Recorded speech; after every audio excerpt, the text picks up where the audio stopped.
Hey, everybody. I thought I'd do something a little bit different tonight. And instead of reading anything from the Life After series, I thought I would start you with a little sneak peek of Silent Sentinels. So here's chapter 1. The Brothers Kearney. Rourke squared off against the small red-haired woman, both their swords drawn. Rourke had the advantage. He was taller and more muscular, wielding a broadsword. However, he wasn't unaware of the fact that her small size and lighter sword would give her the ability to move more quickly than he did. He narrowed his gray eyes, watching her movements carefully. A breeze rustled through the trees around the small clearing they were in.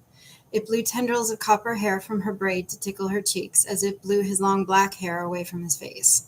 It was as if nature itself was restless, waiting for this to start.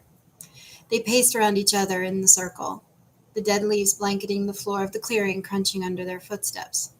She feinted to his right, but he knew that tactic. He blocked to his left as her sword got within inches of his left thigh. She did move fast. She grinned at him, green eyes sparkling in the adrenaline rush. She was proud she had gotten so close. "You always start with a feint to the right, Bria," Rourke said, the breeze rustling around them. "You only know that because we spar every day," Bria answered. "You're the only one who fights me more than once." "I'm the only one who's really fought you," he pointed out. "Hapless soldiers and wayward criminals don't count. It's a tell. You point your sword one way and pretend to move, but your weight is already shifting the other way. Anyone with any actual battle experience is going to be able to see it and know what you're doing." "I know you fought well enough to save my village from being obliterated, but I think you're being a bit too serious about this," Bria said. "There's no such thing in battle as being too serious," Rourke said. "I know you take this seriously or we wouldn't be out here every day. I see your bruises every night, but I don't want to see you fail. Your job as a guardian depends on you being able to stay free and best everyone around you, including me." "I've already bested you," she smiled. "I meant in battle, Bria," Rourke said, trying to glower at her to be serious, but her smile was infectious, and he found himself chuckling. She had bested his heart, that was certain.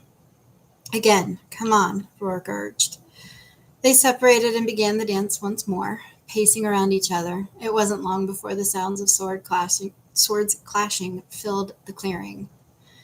The clanging of metal on metal became an incessant noise, and Rourke woke to the alarm from his cell phone.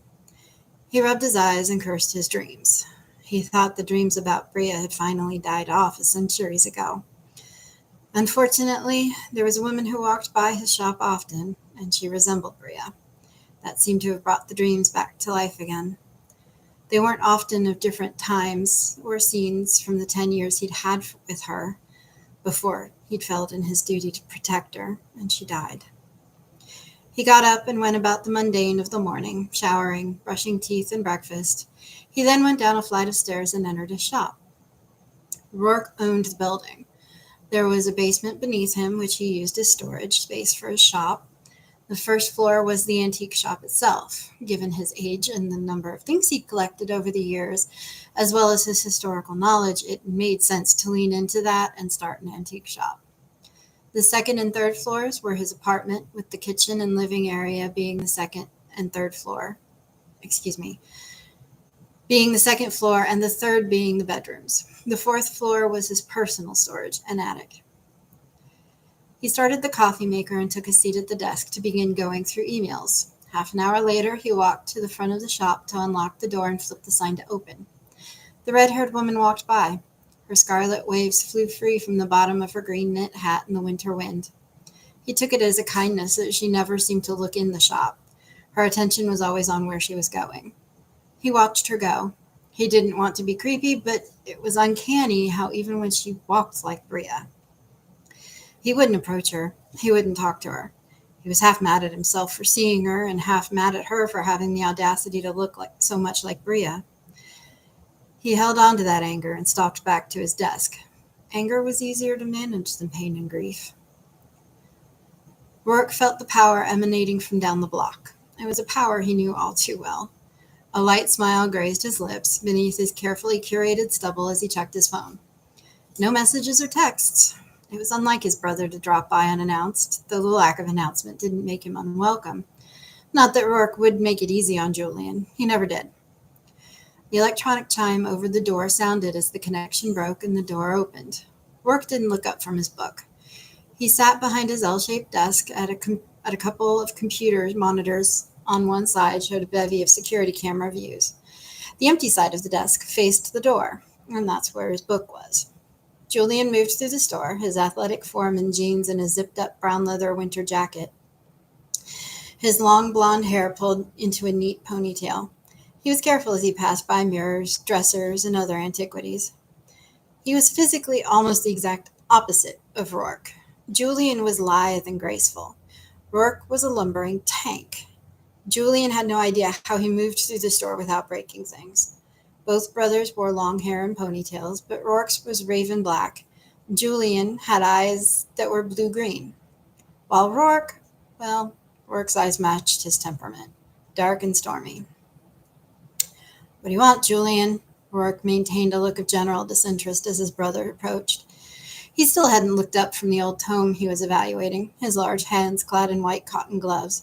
He always pretended that the man he considered his younger brother bothered him with his presence.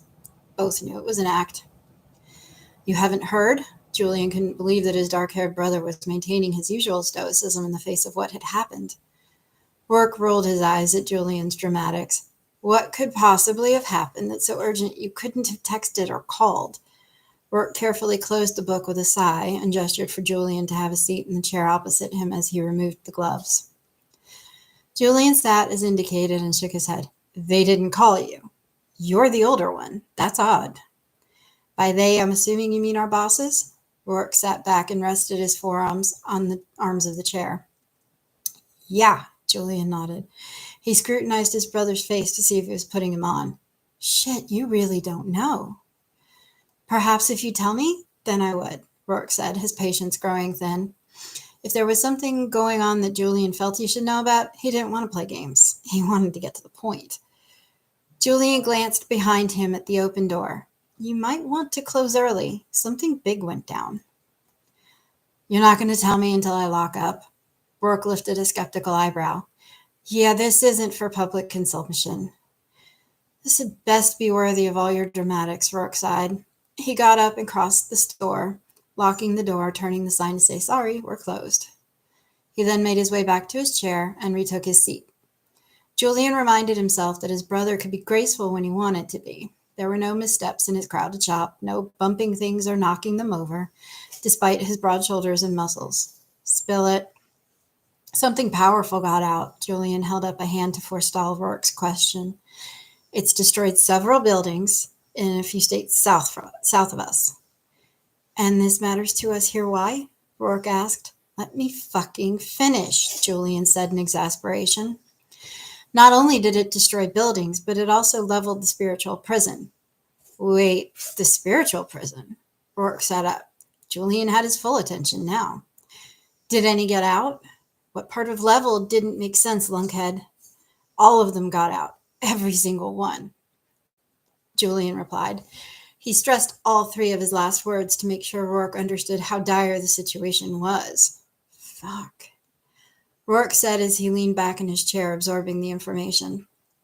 Julian nodded, somewhat mollified now that his brother was taking this seriously. "That's not all," he added. "There's more?" Rourke asked, incredulous, his eyebrows shooting up his forehead. "Yeah. Apparently this thing got into the heavens. It destroyed a bunch of bubbles and souls, even killed some angels and devils. Oh, and injured 3 gods." "Screw me," Rourke said, wiping a hand over his face. He could see now why Julian had insisted he close the store. "No thanks, not my type," Julian shot back. It was the standard answer that the brothers shared over the centuries of camaraderie. Rourke looked up, and Julian winked a blue-green eye at him. "How can you be so damned blithe about this?" Rourke asked, his gray eyes becoming darker with anger. "Oh, I'm not being blithe. This is serious. I'm just far more practiced at pretending everything's fine. You guys from the Dark Ages are so serious. We Renaissance folks are better at looking relaxed. I think it has to do with the art. But believe me, this whole thing is a clusterfuck. And with that much evil released back into the world, it's going to make our jobs that much harder." "Do they need us to take down whatever that thing was that leveled the prison?" Rourke asked. Rourke knew Julian wouldn't have come all this way without some kind of marching orders to impart. Nah, True says that the council has some spirits and gods on it, Julian shrugged. They think they have that one handled at least. But some of the escapees are already setting up homes, so to speak, going back to their old ways of influencing and possessing. If you spoke to True, then there is a job. Rourke leaned forward, curious as to what was being sent his way. Julian nodded. We're both on this one, Julian said. He unzipped his winter jacket and pulled an envelope from within to pass over to Rourke. The parchment was gray and sealed with silver wax. At least that's what True said. True was the name of the head sentinel of the living... True was the name that the head sentinel of the living realm had given himself. He considered himself to be truly neutral. Given that their job as immortal sentinels of the living realm was to do their best to make sure people retained their free will, it fit him. Rourke nodded as he cracked the seal and opened the envelope. Looks like we stay here, he said after scanning the letter. Guard job? Julian asked. Or do we actually get to go toe-to-toe with one of the escapees? Guard job, Rourke replied with a sigh. He hated pulling guard jobs. He would much rather either research or fight. Having to lay low and try to protect someone without their knowing it was tiresome. A local woman. I'll call the office, see what intel we can pull. Meet me tomorrow morning at the coffee shop across the corner. Are you crashing here? Nah, I'll grab a hotel room. Don't want you cramping my style. Julian rose to his feet and reached out. Stay vigilant, brother. Rourke rose and clasped Julian's forearm as Julian clasped his. You as well. Be safe. They nodded to each other and Julian turned, letting himself out of the shop. Rourke followed him to the door and locked up once more, shutting off the lights. He walked back to his desk, knowing the layout of the shop like the back of his hand, no matter how crowded with items it was. The glow from his screensaver led him back to his desk. The sun was well into setting, it being only February. He turned on his desk lamp and looked over the parchment again. With a dissatisfied sigh, he picked up his phone and scrolled through his contacts. Selecting one, he hit dial. Hey, Jim, it's Rourke. I need to call in one of those favors.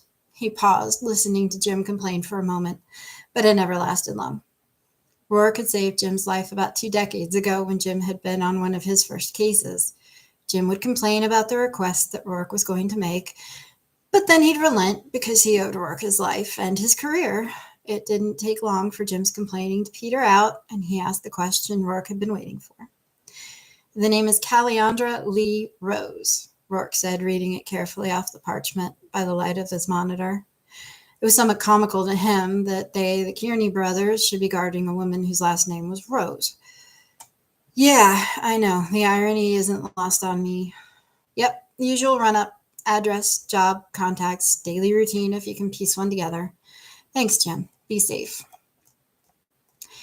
And that would be the end of chapter 1. And it doesn't look like anybody is here. So I hope you guys enjoy chapter 1. If you get around to listening to this at another time. And I am going to leave it here because I have a few other little authory fires to put out. Like the fact that I sent the wrong manuscript for Sentinels Mark to my editor. So I'm going to go handle that. And I will be back next week with probably chapter 2, which takes place in a coffee shop called Java's Palace. See you then.